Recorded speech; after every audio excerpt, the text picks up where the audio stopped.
Hello and welcome to my Pagan Path Perks. If you're brand new here, my name is Lisa, and I am sharing my personal journey as I learn and go along.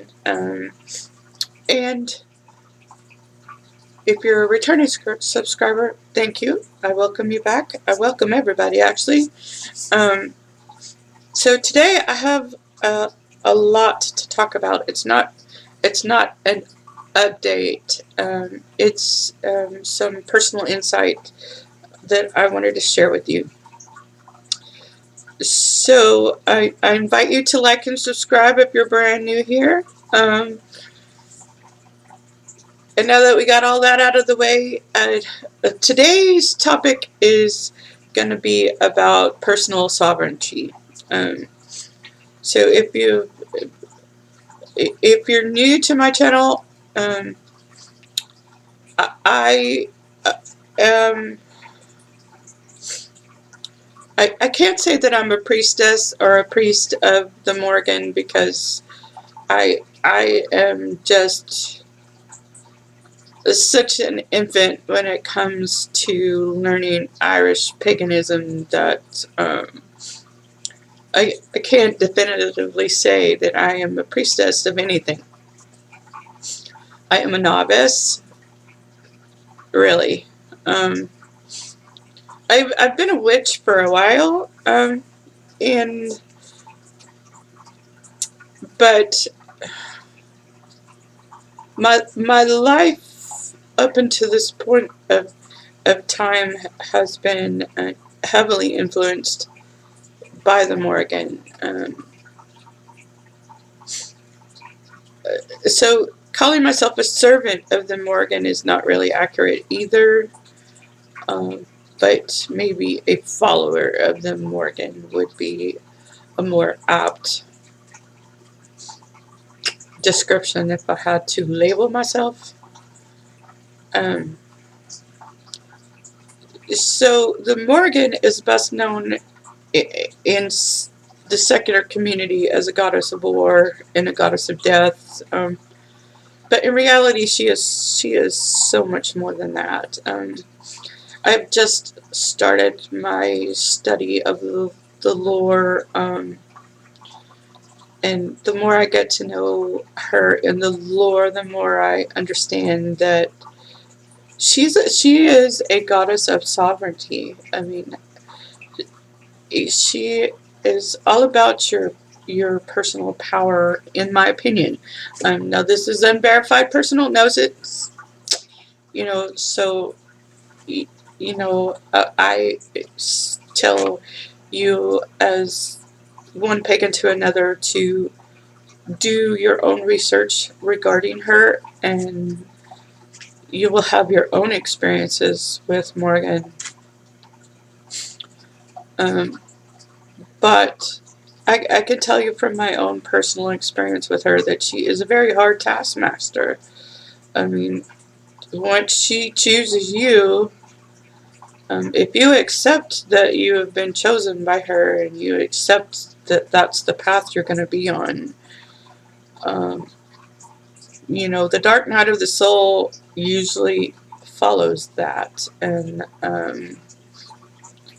my own personal walk through the dark night of the soul was a very traumatic experience. But I can tell you also from personal experience that it was worth every step through the dark night of the soul. So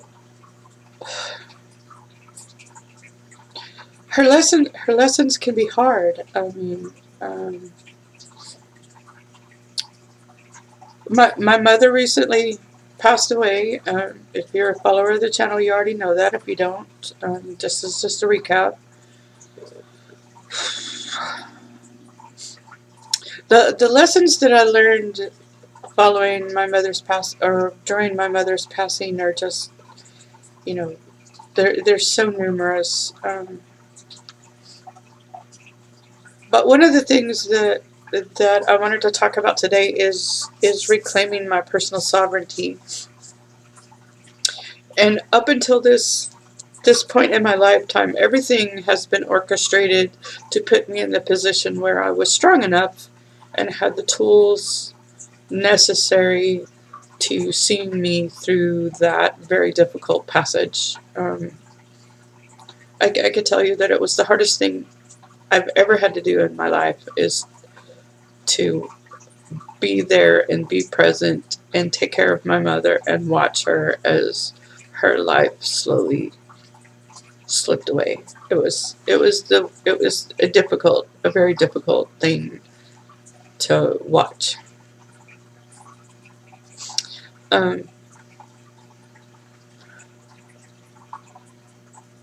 Once she did pass,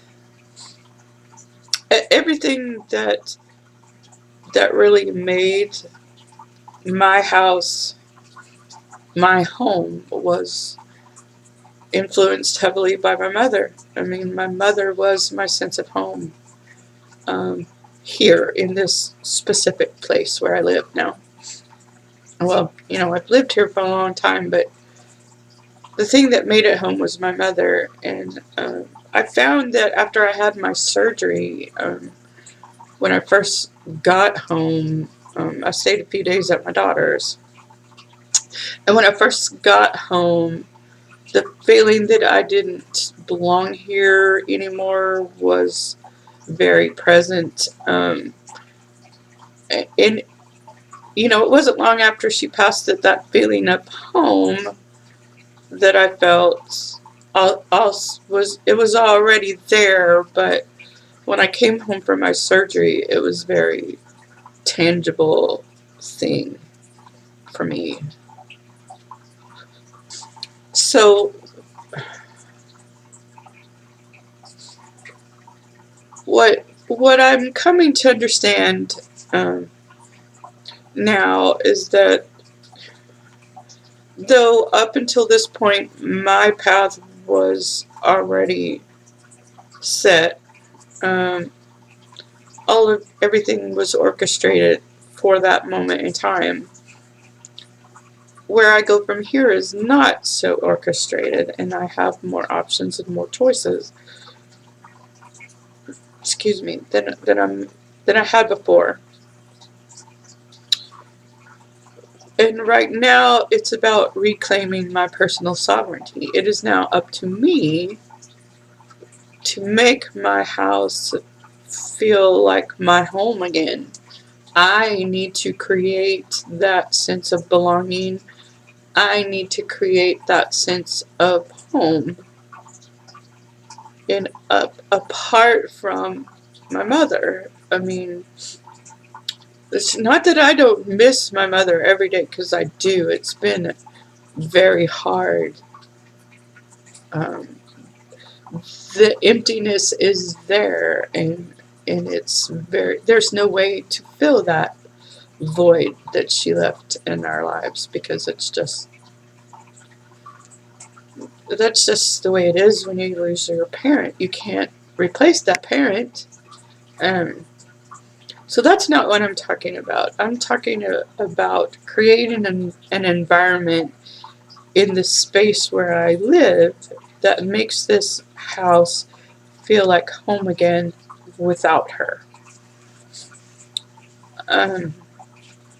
That is a part of reclaiming my personal sovereignty, my personal power.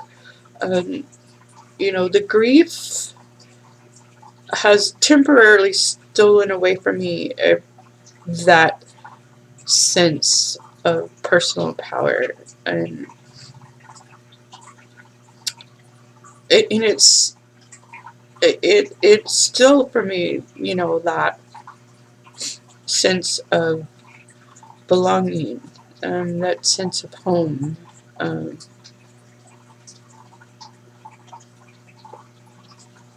And now it's up to me to foster that. Have I figured out how to do that yet? Not really, because rearranging the furniture is fine, and putting it the way I I would have organized it versus the way my mother would have organized it. That's all fine and good. I moved into the master bedroom, which was her room, and part of that process is it's not enough just to rearrange the furniture. I personally have to take ownership of this house. I have to make it mine, and to be honest, I have been reluctant to do that because I share my home with my older brother and his son, my nephew. So there's three of us here, and my brother and my brothers, I have two brothers, a younger one and an older one. We own this house collectively, so I don't know that it would make a difference if she left the house specifically to me and it was just mine, if that would make it any easier for me to take ownership of the house. It's just, and then there's that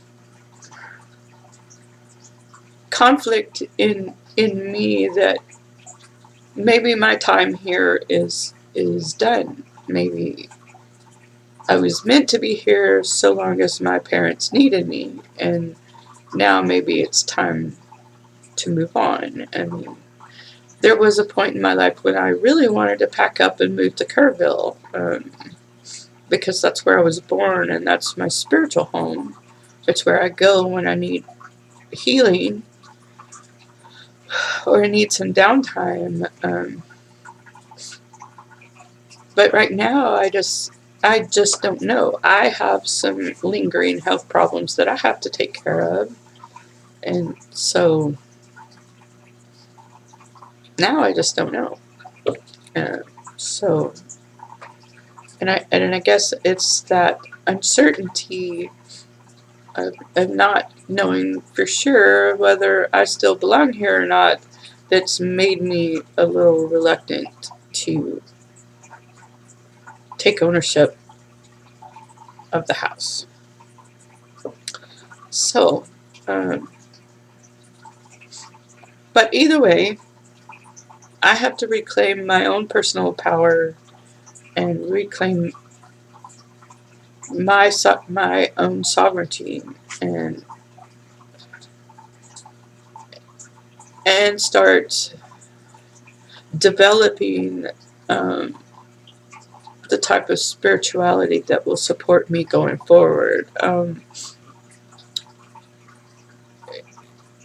It's not enough. It's not enough anymore. Just to read about it. It's time to do it. It's time to foster things in my home that support my spirituality, and there and nobody. You know, my mother was a Christian, and so I respected her beliefs, and my spiritual tools were limited to my room. Now this is my home, and I can spread those spiritual tools out across the home to make it more welcoming and more inviting and more supportive of our spiritual wholeness here. That it can promote peace, it can promote serenity, it can promote calm, it can promote healing, and promote general well-being, and support us as we venture down this new unknown path, because none of us have existed in a world without my mother in it up until this point. And she has been our rock and our anchor and our support system for all of our lives. And so now we have to develop our own sense of security and our own sense of well-being. And she left us a good home in which to do that. And now it is up to us to foster those feelings of security and well-being and goodness right here where we live. So going forward, that is one of my goals, is to make this house something that fosters a welcoming attitude and a healing space where when we come home from being out in the world, we feel refreshed and rejuvenated and not stressed by our home environment. And it's about reclaiming our own sense of sovereignty and our own personal power. So I hope that this has been helpful for you and not too rambly. And I thank you for your time and attention, and I hope that you come back for the next video. And hopefully as I go along, these videos will get more hands-on where I can show you what I'm doing. Right now I'm still limited as far as my physical activities will be for the next month or so. And then I can start being more hands-on again. And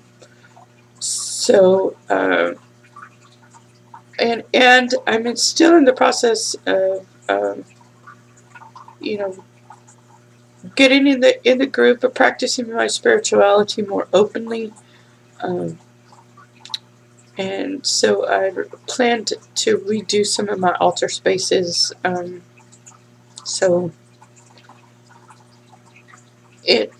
Anyway, I hope this has been helpful, and I thank you so very much for watching. And again, I invite you to like and subscribe, and I wish you the absolute best until the next video.